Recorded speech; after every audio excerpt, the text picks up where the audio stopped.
Good morning. It is Tuesday, November 18th. Megan Mitchell here. It's a bit dreary and rainy and a lot of lightning, but it is starting to brighten up, and I want to continue my communication conversation. Yesterday, I talked about a podcast that I'm listening to from Jefferson Fisher, who is a trial attorney.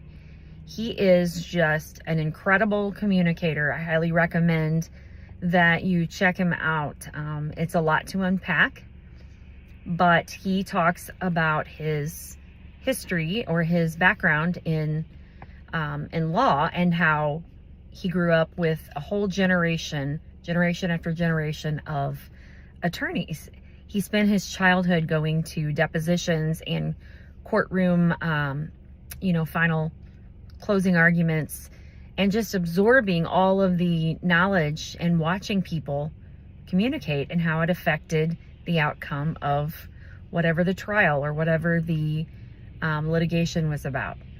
And he has a lot of really great points. Yesterday I started with the statement of allowing your breath to be your first words, and how important that is.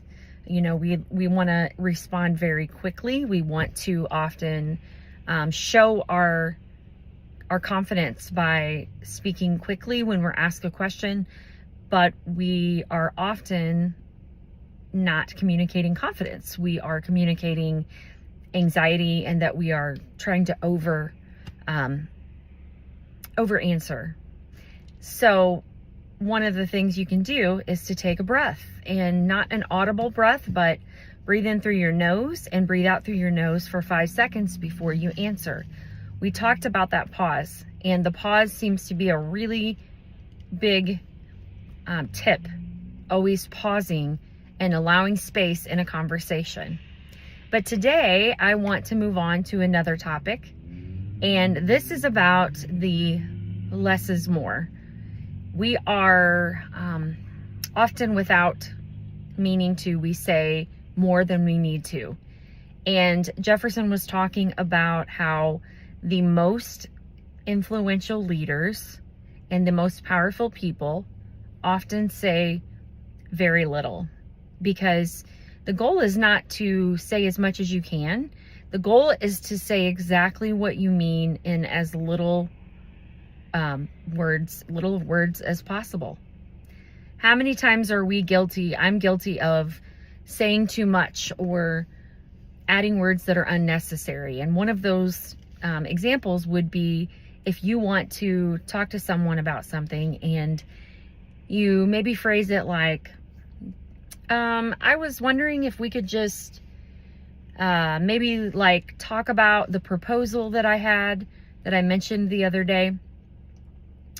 Using words just like, even if it's in written communication, undermines the assertiveness and the confidence in what you're saying. So try that differently. Try to just say, I want to talk about the proposal with you, in an assertive and confident voice, but you don't have to add in all of those extra words that make you seem like you are less confident than you are. This is really powerful, because when I think back to sometimes when we're watching Ash and he is responding to a comment or responding to a question, he pauses. He does the pause, and he says not always a lot. Sometimes he says very little. And that is actually somewhat calming.